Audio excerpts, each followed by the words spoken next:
Good morning everyone. Hello students, कैसे हैं आप सब। This video is for 6th standard student और आज की इस क्लास में मैं रिवीजन वर्क कराने जा रही हूँ 6th क्लास के बच्चों का। So students, open your books. So आप सभी को पता है आपका सिलेबस क्या है। Chapter number 10 habitat the surrounding of living organism, chapter number 11 measurement, 12 motion and their kinds, 13 chapter light, shadow and reflection, 14 introduction to electric circuit, 15 fun with magnets, 16 water the nature gift, 17 air around us, 18 waste and its management। तो ये सारे chapter हैं जो आपके exam में आने वाले हैं इस साल। ठीक है, तो ये सारे चैप्टर आपके एग्ज़ाम में इस बार आने वाले हैं। तो चलिए आज इन्हीं चैप्टर में से कुछ इंपॉर्टेंट पॉइंट्स, इंपॉर्टेंट डायग्राम्स, क्या क्या इंपॉर्टेंट डायग्राम्स होंगे और क्या क्या चीज़ें हैं जो आपको अच्छे से पढ़नी है, ये सारी चीज़ें हम डिस्कस करेंगे with a short revision.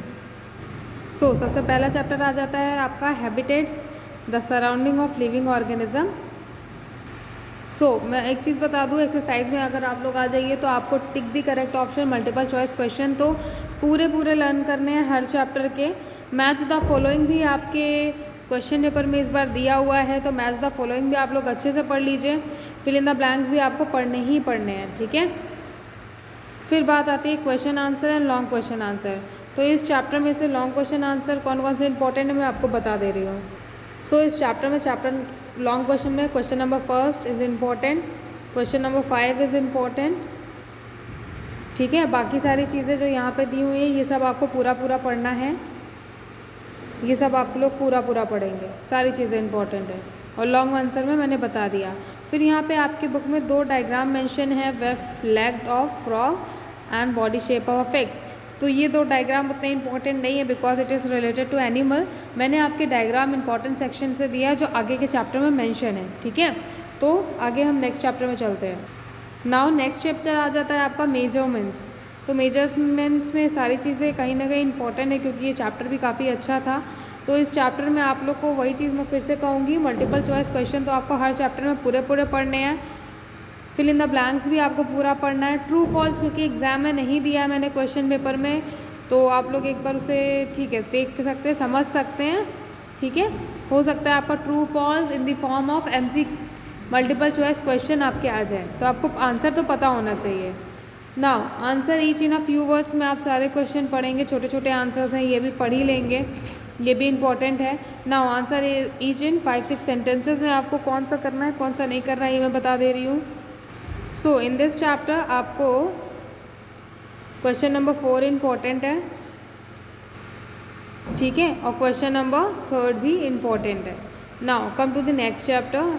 Next chapter आ जाते हैं हम। नेक्स्ट चैप्टर का नाम क्या है आपका, ये इमेज थोड़ी सी टेढ़ी है तो टेढ़ी इमेज में हमें नहीं जाना है, हमें सिर्फ आज एक रिवीजन करना है, शॉर्ट रिवीजन, क्योंकि बच्चों के कमेंट मुझे मिले हैं इसलिए मैं ये वीडियो बना रही हूँ।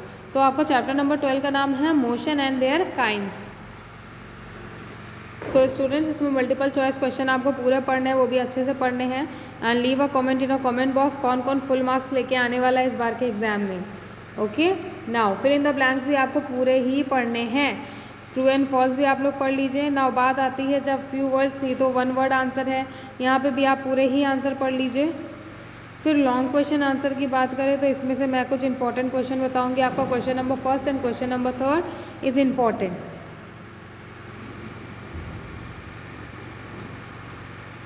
ठीक है। Question number 1 and question number 3 differentiate between exam में पूछ सकती हूँ, ये क्वेश्चन भी दे सकती हूँ, तो ये सारी चीज़ें हैं। नाउ हम अगले चैप्टर में आ जाते हैं। नेक्स्ट चैप्टर है हमारा लाइट, शेडो एंड रिफ्लेक्शन। तो चैप्टर नंबर 13 में क्या क्या चीज़ें आएंगी या आ सकती हैं इसमें देखेंगे, और वीडियो के लास्ट में मैं आपको बता दूँगी कि आपके कौन कौन से डायग्राम्स इंपॉर्टेंट है, ठीक है, ओवरऑल। मल्टीपल चॉइस क्वेश्चन आपको पूरे पढ़ने हैं, फिल इन द ब्लैंक्स भी आपको पूरा ही पढ़ना है। तो ये सारी एक्सरसाइज तो आपको पूरी पढ़नी है। बात आती है लॉन्ग क्वेश्चन एंड आंसर की, तो यहाँ पे भी मैं बता दे रही हूँ कौन कौन से क्वेश्चन आंसर इंपॉर्टेंट है। तो आप सबको पता है कि आपका जो एग्ज़ाम होगा उसमें लॉन्ग क्वेश्चन आंसर या आंसर इन डिटेल सिर्फ 10 मार्क्स का आ रहा है, तो 10 मार्क्स के प्रिपरेशन के लिए आपको जितना इंपॉर्टेंट टिक लगवा रही हूँ वो सारी चीज़ें आप लोग पढ़ लीजिए। और रही बात डायग्राम की, तो डायग्राम्स भी मैं अभी आपको बता दे रही हूँ, ठीक है ना। इसमें आपको क्या क्या पढ़ना है मैं बता दे रही हूँ। क्वेश्चन नंबर 3 बहुत इंपॉर्टेंट क्वेश्चन है। Question number 4 is very important, question number 5 is very important. तो ये तीनों क्वेश्चन एंड आंसर आप लोग अच्छे से बढ़िया से लर्न कर लीजिए, प्रिपरेशन अच्छी रखिए और आप सभी के फुल मार्क्स आने चाहिए और अच्छे मार्क्स आने चाहिए एग्जाम में। ठीक है स्टूडेंट्स, नाउ अब हम नेक्स्ट चैप्टर में चलेंगे। नेक्स्ट चैप्टर आ जाता है आपका इंट्रोडक्शन टू इलेक्ट्रिक सर्किट। तो introduction to electric circuit is important chapter. इससे मैंने डायग्राम्स मेंशन कर सकती हूँ यहाँ से। तो जिन भी बच्चों ने ये सारे डायग्राम्स नहीं बनाए हैं तो वो लोग प्रैक्टिस कर लीजिए घर में। ठीक है, तो यहाँ पे जो फिगर नंबर 14.9 है, symbol of various component used in an electric circuit. तो ये जितने सारे सिंबल हैं, सेल कैसा दिखता है, कैसे बनाया जाता है साइंस के अंदर, बल्ब कैसे बनाते हैं, स्विच ऑन स्विच ऑफ कैसे दिखाते हैं और बैटरी कैसी होती है। तो ये जो पांचों सिंबल यहाँ पे दिए हुए हैं, तो ये आप जिन बच्चों ने प्रैक्टिस नहीं किया है, क्योंकि बी सेक्शन, जहाँ पे सेक्शन बी साइंस में तो सारी चीज़ें मैंने क्लास में बनवा ली थी, ऑनलाइन चैप्टर चल रहा था, लेकिन जिन भी बच्चों ने नहीं बनाया है तो ये डायग्राम आप लोग प्रैक्टिस कर लेंगे कि बैटरी का सिंबल क्या है और सारी चीज़ों का सिंबल क्या है। फिर अगला है आ सर्किट डायग्राम। तो ये सर्किट है पूरा का पूरा, जिसमें एक सर्किट में क्या क्या होता है, इलेक्ट्रिक सेल होता है, उसका पॉजिटिव टर्मिनल होता है, नेगेटिव टर्मिनल होता है, जो कि कनेक्टेड होता है बोर्ड से, और इलेक्ट्रिक बल्ब जो कि ग्लो करता है। तो ये एक सर्किट डायग्राम हो गया। तो ये दोनों डायग्राम आपके क्या है, इंपॉर्टेंट है। तो इसको बढ़िया से बढ़िया, circuit diagram and symbols are the important. ठीक है, ये दोनों चीज़ें इंपॉर्टेंट है। फिर आ जाते हैं हम एक्सरसाइज वाले पार्ट में। तो मैंने पहले ही कहा आपको एक्सरसाइज में टिक द करेक्ट ऑप्शन पूरे तरीके से पढ़ने हैं, और फिर इन द ब्लैंक्स भी आपको पूरा पूरा लर्न करना है। और आप सबको पता है कि मैच द फॉलोइंग्स भी दिया है, तो वो भी आप पूरा ही पढ़ लीजिए, है ना। फिर बात आती है आपके लॉन्ग क्वेश्चन एंड आंसर। तो ये सारी चीज़ें आपको पूरी पढ़नी है, 1 वर्ड आंसर है, फिर 1 to 3 लाइन्स पे एक्सप्लेन करना है। नो इशू, ये सब आप लोग कर लेंगे, आप लोग बहुत ज़्यादा इंटेलिजेंट है। नाउ यहाँ draw the symbol of electric circuit, ये इम्पॉर्टेंट है। ठीक है, नाउ इसके बाद यहाँ पे क्या क्या इंपॉर्टेंट है, distinguish between a bulb a torch, close and open circuit, ये पूछ सकते हो, ये इंपॉर्टेंट है। ये भी इंपॉर्टेंट है। Mention the requirement of an electrical circuit in brief. ठीक है, तो ये दोनों क्वेश्चन आपके यहाँ पे इम्पॉर्टेंट है।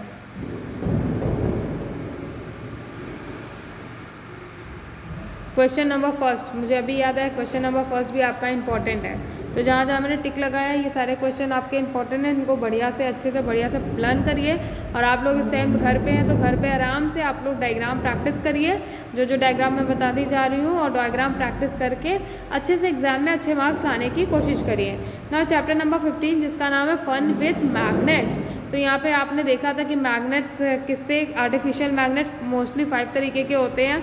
तो यहाँ पे दिया तो कौन कौन से हैं, आप लोग वो देख लीजिएगा ज़रा, है ना, उनके डायग्राम देख लीजिएगा कौन कौन से शेप के आते हैं। नाउ मल्टीपल चॉइस क्वेश्चन आपको पूरे पूरे पढ़ने हैं, फिल इन द ब्लैंक्स भी आपको पूरा ही पढ़ना है।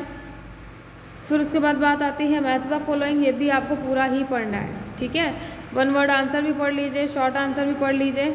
फिर आपकी आ जाते हैं लॉन्ग आंसर क्वेश्चन। तो लॉन्ग आंसर क्वेश्चन में इस चैप्टर में क्या क्या पढ़ना है, कौन कौन सी चीज़ें लर्न होनी है आपको, ये मैं बता दे रही हूँ। तो यहाँ पे आप लोग डिफ्रेंशिएट बिटवीन पढ़ लेंगे, हाँ। और यहाँ डायग्राम में ड्रॉ बार मैग्नेट और horseshoe magnet showing north pole direction, इसको भी पढ़ लेंगे। ठीक है, जो जो डायग्राम्स मैं बता रही हूँ आपको, वो आप डायग्राम अच्छे से पढ़ने वाले हैं। प्रैक्टिस कर लीजिए, पेंसिल से एक बार देखिए डायग्राम कैसा दिखता है, फिर पेंसिल से एक रफ कॉपी में बना के देखेंगे तो डायग्राम बनाना आपको आ जाएगा।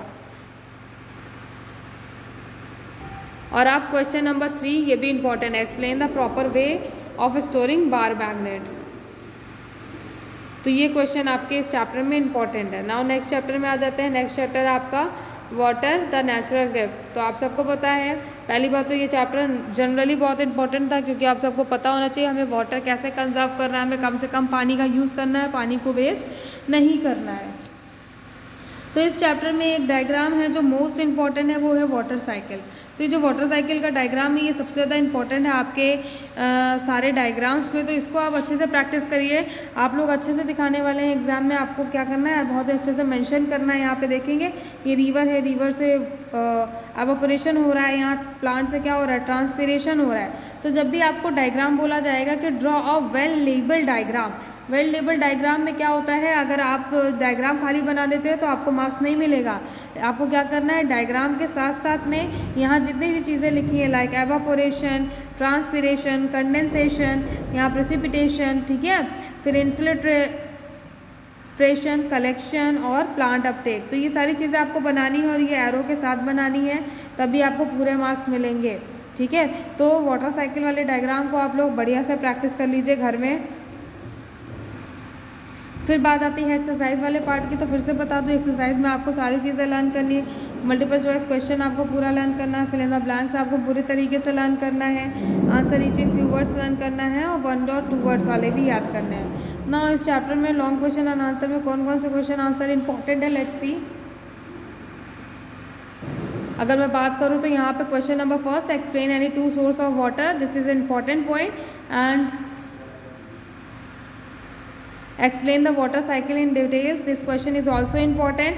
और question number 4, what are water related hazards, explain any one of them, तो ये भी आपको पढ़ना है। क्वेश्चन नंबर 5, क्योंकि ये चैप्टर मैंने पहले ही बोला इंपॉर्टेंट है, तो क्वेश्चन नंबर 5 भी आप इसमें पढ़ेंगे। What is meant by rain water harvesting, describe any one method of rain water harvesting, तो ये चीज़ें आपको पढ़नी ही पढ़नी है स्टूडेंट्स, ठीक है। तो यहाँ पे एक दिया हुआ है डायग्रामेटिक क्वेश्चन भी आपका, यहाँ पे वाटर साइकिल मेंशन है, तो मैं ऑलरेडी बता दे रही हूँ कि जो वाटर साइकिल है क्या है, इंपॉर्टेंट है, ठीक है। तो थोड़ा सा आपका बर्डन कम हो गया, आप लोग बढ़िया से घर पे पढ़ाई करिए, और आई होप कि बॉयज़ और गर्ल्स दोनों के पूरे दोनों सेक्शन के बहुत ही अच्छे मार्क्स आने वाले हैं। लीव और कमेंट इन कमेंट बॉक्स कि आप लोग के साइंस में फुल मार्क्स आएंगे, ठीक है, क्योंकि क्लास में तो हमने बहुत एक्सप्लेन वे में पढ़ा है, इसलिए रिवीजन की कुछ खास वैसी ज़रूरत नहीं थी, लेकिन हाँ मुझे लगा कि कुछ इंपॉर्टेंट बता दूँ, क्योंकि बच्चे पूछ भी रहे हैं, इसलिए मैंने इस वीडियो बनाया। नाउ 17 चैप्टर है एयर अराउंड अस,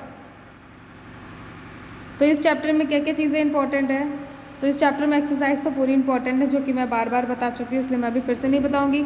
हाँ, यहाँ का जो आपका दिया है मैच द फॉलोइंग, इसे बढ़िया से पढ़िएगा, ठीक है। फिर आप आ जाइए इधर,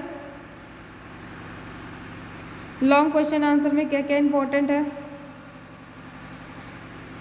लॉन्ग क्वेश्चन आंसर बता रही हूँ लर्न करने को, इसका मतलब ये नहीं है कि आपको शॉर्ट लर्न ही नहीं करना है, आपको शॉर्ट क्वेश्चन आंसर भी लर्न करना है, ठीक है।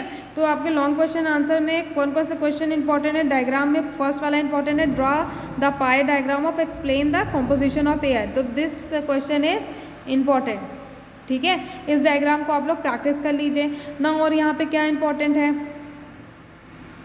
Question number 2 is important, how will you show that oxygen is a supporter of combustion, ये क्वेश्चन आपका इंपॉर्टेंट है। And what is smoke is important, ठीक है। तो ये दोनों क्वेश्चन आप लोग बढ़िया से पढ़ लीजिए ना। अगले चैप्टर में आ जाते हैं, अगला चैप्टर है आपका चैप्टर नंबर 18, तो waste and its management. So this chapter is very very very important exam point of view से भी और आपकी नॉर्मल लाइफ से, क्योंकि आपको पता होना चाहिए कि वेस्ट को कैसे मैनेज करना है और कौन से वेस्ट को कहाँ फेंकना है, कौन सी डस्टबिन, कौन सी कलर की डस्टबिन किसके लिए होती है, बायोडिग्रेडेबल के लिए कौन सी डस्टबिन होती है और नॉन बायोडिग्रेडेबल के लिए कौन सी कलर की डस्टबिन होती है। Leave a comment in a comment box, इन दोनों का पार्ट कमेंट बॉक्स में कमेंट करके बताइए जो मैंने अभी पूछा है, ठीक है। फिर आ जाते हैं हम इसके भी एक्सरसाइज क्वेश्चन में। तो ये इस चैप्टर को मैंने इंपॉर्टेंट, वेरी इंपॉर्टेंट इसलिए कहा है, एग्जाम पॉइंट ऑफ व्यू में तो इंपॉर्टेंट है, लेकिन आपकी नॉर्मल लाइफ में भी चैप्टर इंपॉर्टेंट है।